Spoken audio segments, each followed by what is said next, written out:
Sharakpur road Lahore के जो रिहायशी हैं या इन्वेस्टर्स हैं उनके लिए बड़ी अहम खबर है, वो ये है कि जो रिंग रोड का SL4 रहता था, यानी क्योंकि अभी आप देखते हैं कि रिंग रोड जो है लाहौर, ये मुकम्मल एक रिंग नहीं है, मुकम्मल इसका यानी कि एक सर्कल नहीं बना हुआ। इसका जो SL3 है ये मुल्तान रोड पे आके एंड हो जाता है।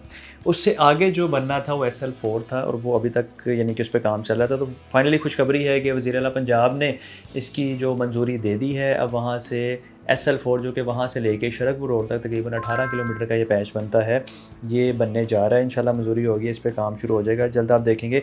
और तकरीबन यहाँ पे इसकी जो लागत आएगी तकरीबन 45 अरब रुपए इसकी लागत आएगी और इससे बहुत ज़्यादा फ़ायदा होगा। वो तमाम लोग जो कि शरकपुर रोड जाने के लिए या तो मोटरवे यूज़ करते थे, M2 मोटरवे यूज़ करते थे, या जो लोकल रास्ता है, लाइक अगर आप यानी कि सगियाँ पुल वाली साइड से जाते हैं या शाहदरा वाली साइड से जाते हैं, मल्टीपल जो रास्ते लगते हैं, उनके लिए बहुत ज़्यादा आसानी हो जाएगी कि ये रिंग रोड के थ्रू वो डायरेक्टली शरकपुर रोड पे लैंड कर सकेंगे। या मोटरवे से ऑलरेडी जो जाते थे तो उनके लिए भी बेहतर हो जाएगा कि वो अगर किसी और रास्ते से आ रहे हैं, क्योंकि ये रिंग रोड आगे जाके मोटरवे के साथ भी कनेक्ट हो जाता है। तो यहाँ पे जो रियल एस्टेट की मार्केट है वो इंशाल्लाह इससे बेहतर हो जाएगी, क्योंकि जब एक रोड को एक मेजर यानी कि जैसे शरकपुर रोड है, इसको रिंग रोड लग जाएगा, क्योंकि मोटरवे तो ऑलरेडी लगती है इसको, तो रिंग रोड भी जब इसके साथ लिंक्ड हो जाएगा तो यहाँ पे काफ़ी ज़्यादा डिमांड बढ़ सकती है। और जिन लोगों ने यहाँ पे इन्वेस्टमेंट किया है वो उसके लिए थोड़ा सा वेट करें, जिन लोगों ने नहीं किया वो तैयारी कर लें यहाँ पे इन्वेस्टमेंट करने की, क्योंकि आने वाले टाइम में इंशाल्लाह यहाँ पे कीमतें बढ़ेंगी, प्राइसेस रेज़ करेंगी। जिन लोगों ने यहाँ पे इन्वेस्ट किया हुआ इंशाल्लाह उनको आने वाले टाइम में फ़ायदा